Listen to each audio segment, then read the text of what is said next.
দুর্গাপুজোটা কিন্তু দেখতে দেখতে চলেই এলো, আর মাত্র 3 দিন পরেই মহাষষ্ঠী। কিন্তু সত্যি কথা বলতে এখন শুধু আমার সেই ছোটবেলার দিনগুলোর কথাই মনে পড়ে, জানো। কি সুন্দর ছিল সেই দিনগুলো।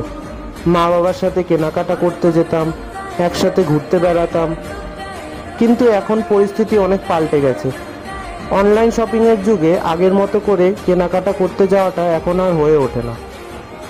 কিন্তু পুজো নিয়ে এক্সাইটমেন্ট আমার একটুও কমেনি। মহালয়া থেকে শুরু করে পুরো দশমী পর্যন্ত পুজোর আনন্দটা ঠিক একই রকমই থাকে আমার তো এখন শুধু মায়ের ড্রয়িং ছাড়া অন্য কিছু করতে ইচ্ছা করছে না।